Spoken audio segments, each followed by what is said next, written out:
கிட்டத்தட்ட 400 வருஷம் இருக்கும். இன்னும் தெளிவாக சொல்ல போனோம்னா 1623 தான் பிறகுறாரு நம்ம French scientist called pascal.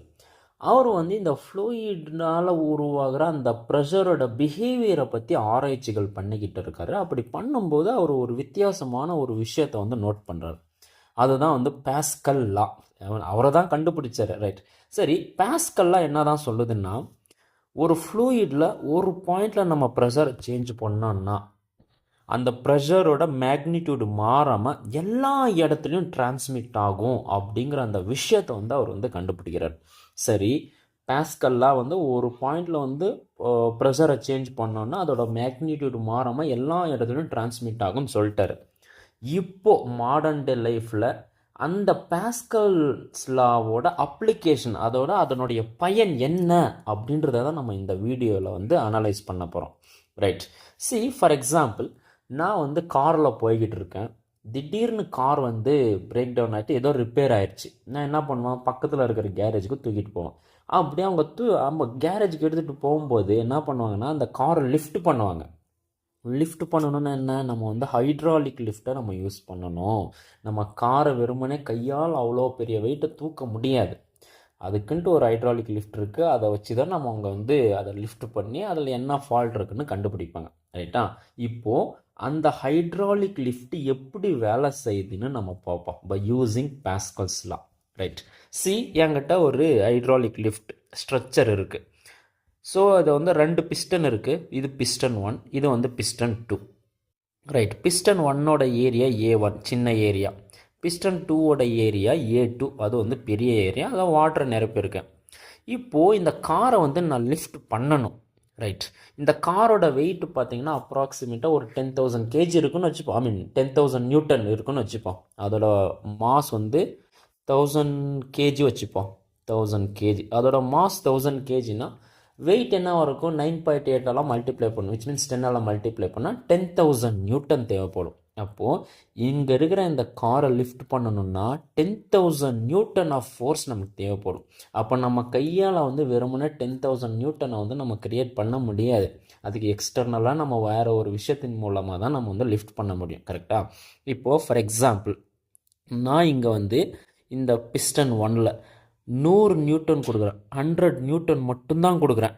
Right. 100 Newton கொடுத்தா என்ன ஆகுது, அப்படியே அந்த கார் அப்படியே லிஃப்ட் ஆகுறத உங்களால் பார்க்க முடியும். அப்படியே மேலே போகுது. ரைட்டா? ஆக்சுவலாக அந்த காரை தூக்கிறதுக்கு தேவையான அந்த ஃபோர்ஸ் பார்த்திங்கன்னா 10,000 நியூட்டன் தேவைப்படும். ஃபார் எக்ஸாம்பிளுக்காக சொல்கிறேன். ஆனால் நம்மளால் 10,000 நியூட்டன் கையால் கொடுத்து எடுக்க முடியாது. ஆனால் இந்த ஹைட்ராலிக் லிஃப்ட்டை யூஸ் பண்ணிவிட்டு என்ன பண்ணுறோம், ஒரு 100 நியூட்டன் மட்டும்தான் கொடுக்குறேன். அந்த 100 நியூட்டனை வச்சு என்ன பண்ணுறேன், 10,000 நியூட்டனை க்ரியேட் பண்ணி அந்த காரை லிஃப்ட் பண்ணிடுறேன். இப்போ உங்களுக்கு புரியும்னு நினைக்கிறேன் ஹைட்ராலிக் லிஃப்ட் ஏன் யூஸ் பண்ணுறோன்ட்டு. அதாவது கம்மியான அளவு ஃபோர்ஸ் கொடுத்து அதிகமான அளவை என்னது ஒரு ஃபோர்ஸை க்ரியேட் பண்ணி அந்த ஃபோர்ஸ்னால ஒரு பெரிய வெயிட்டை லிஃப்ட் பண்ண போகிறோம். அதை தான் இப்போ நம்ம பார்க்க போகிறோம். ரைட்டா? இப்போது அக்கார்டிங் டு பாஸ்கல் என்ன சொல்கிறாரு, ஒரு பாயிண்டில் ப்ரெஷர் சேஞ்ச் பண்ணால் அதனுடைய மேக்னிடியூட் மாறாமல் எல்லா இடத்துலையும் ஸ்ப்ரெட் ஆகும் அப்படின்னு தான் அவர் சொன்னார். ரைட்டா? இப்போது பிஸ்டன் 1ல் இருக்கிற ஃபோர்ஸ், இந்த இடத்துல இருக்கிற ஃபோர்ஸ் P1 எழுதுவோமா. இது P1, இது P2. பிஸ்டன் 2ல் டிரான்ஸ்மிட் ஆன ப்ரெஷர் P2.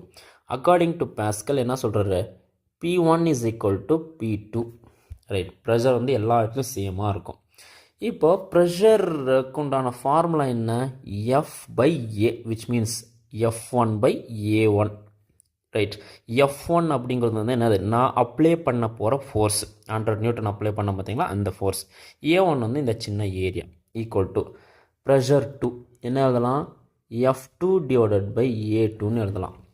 விச் மீன்ஸ் F2ன்னா என்னது, நான் கொடுக்குற F1னால் உருவான இன்னொரு ஃபோர்ஸ் F2.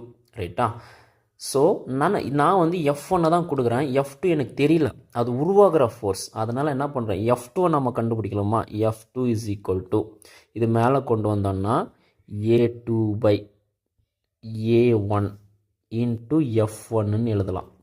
கரெக்டாக? இப்போது இது இந்த காரை லிஃப்ட் பண்ண தேவையான ஃபோர்ஸ் வந்து 10,000 நியூட்டன்னு வச்சுப்போம்.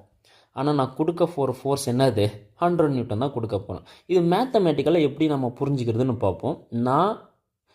ஃபோர்ஸ் 2 அதை லிஃப்ட் பண்ண தேவையான ஃபோர்ஸ் 10,000 நியூட்டன் விட்டுறோம். A2/A1 A2/A1 இன்ட்டு F1 நான் கொடுக்குற ஃபோர்ஸ் எவ்வளோ 100 நியூட்டன் தான் கொடுக்குறேன். கரெக்டாக 100 நியூட்டன் தான் கொடுத்துருக்கேன். இப்போது 100 நியூட்டனை எப்படி நான் என்ன பண்ணணும்னா 10,000 நியூட்டனை நான் கன்வெர்ட் பண்ணணும். அப்போ ஒரே வழி இந்த ஏரியாவை நான் சேஞ்ச் பண்ணணும். எப்படி சேஞ்ச் பண்ணணும்? இப்போ ஏரியா 2 இருக்குது பார்த்தீங்களா, ஏரியா 2 ரெண்டாவது ஏரியாவை ஏரியாவோட 100 மடங்கு அதிகமாக்கிட்டான். இது வந்து 10 மீட்டர் ஸ்கொயருன்னா ஃபஸ்ட்டு ஏரியாவோட ரெண்டாவது ஏரியாவை 100 மடங்கு அதிகமாக்கிட்டால் என்ன நடக்கும்னு பார்க்கலாம். F2 = A2 என்னது 100 டைம்ஸ் ஆஃப் A1 இன்க்ரீஸ் பண்ணிட்டேன், ஏரியாவை பெருசு பண்ணிட்டேன், divided by A1 into 100 newton. A1 cancel ஆகிருமா. F2 = 100 × 100 என்னது 10,000 நியூட்டன்னு எழுதலாம்.